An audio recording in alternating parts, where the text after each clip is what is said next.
Salam dostlar, kanalıma hoş gəlmisiniz. Bugün Mingəçevir Dövlət Universitetinin məzun gününə gedirəm.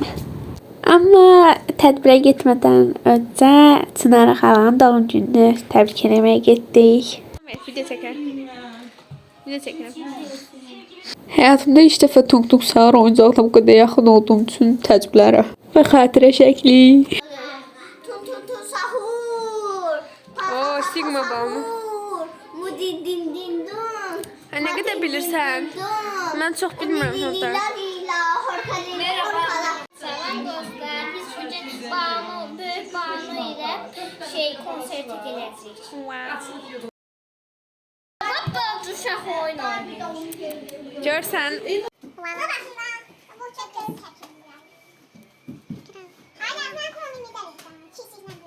Tam ne oynuyoruz burada da? Ela mən dedi ki, mən qəşəng şahmat oynaya bilərəm. Mən də dedim, gəl oynayaq. Ne oldu? Ben getirdim. Birinci ben getirdim. Ben kazandım. Yo, birinci ben getirdim. Ben unuttum. Ben unuttum.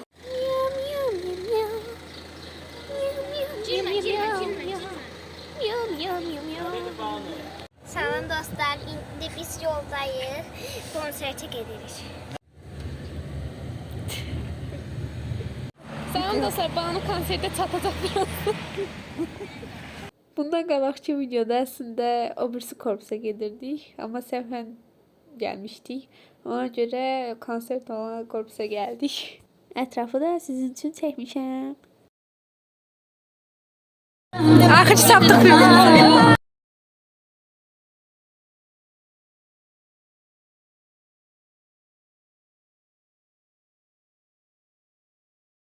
Burada Hamir Mamadovun şagirdləri ifa eləyirlər. Düzdür, mənim musiqi zövqümə uyğun deyil, amma həqiqətən ifaları çox gözəl idi. Burada qara dərvişi görüm uzaqda. Həyəcanlarım belə bir video çəkmişəm. Və qara dərviş səhnəyə çıxdı. Əslində indiyə qədər qara dərvişin mahnılarına qulaq asmamışdım, amma ifasını çox bəyəndim. Bundan sonra düşünürəm ki, Zemrək dinlədiyim sənətçilərdən olar, çünki mahnını oxuyanda mahnını yaşayaraq oxuyurdu və bu mənim ən sevdiyim şeylərdən biridir.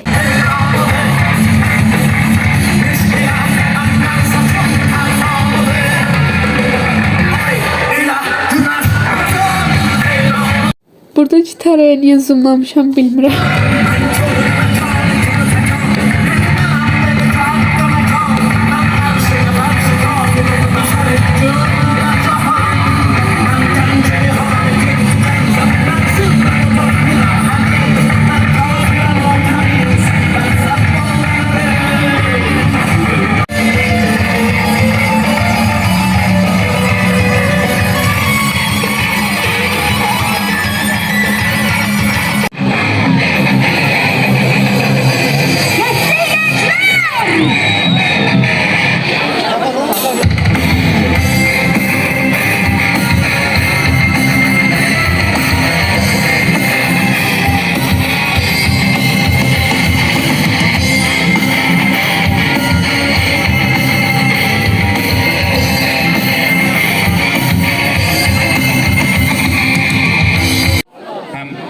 Həm İstanbulda fərqli səhnələrdə görüşmüşük. Bir dənə buranın səhnəsi olmamışdı görüşdüyümüz. Burada da görüşmüş oldu, qismət oldu.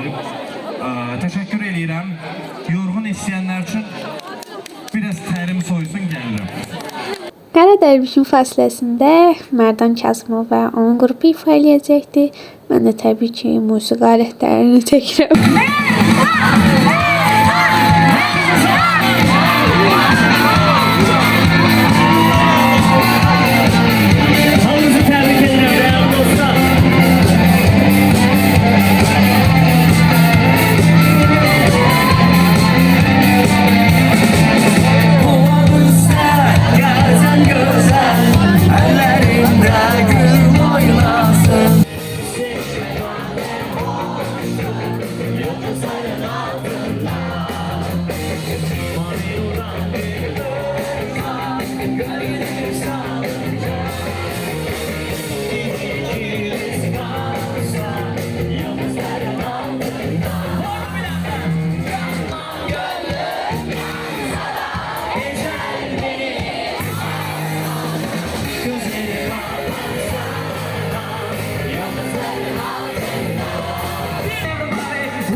kimseye bakmadan aklımdan geçen kimseyi görmedim ben size senden daha güzel. Arkaya çevriləndə gördüm ki, arkada Noisy albümünün kapağı olan kep var ve dedim ki, kimdir bu belə? Burada da Ateşkak qrupunun ifası baş verir və həqiqətən çox əyləncəli idi.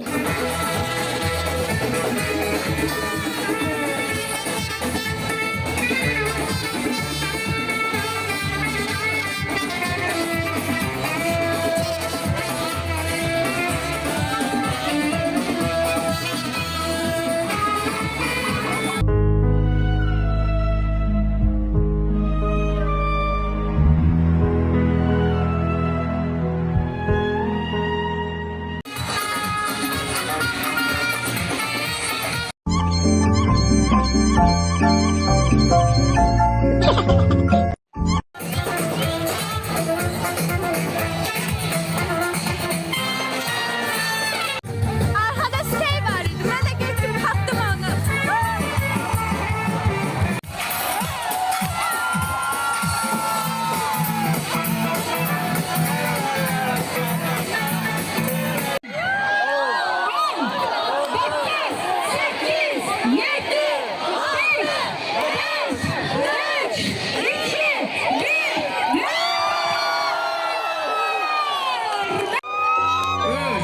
Yes! Yes! Yes! Yes! Yes!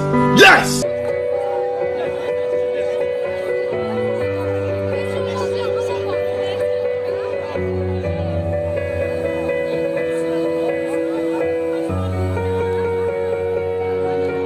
Biz evə çatan kimi yarış başladı və onu deyim ki, həqiqətən çox gözəl gün idi.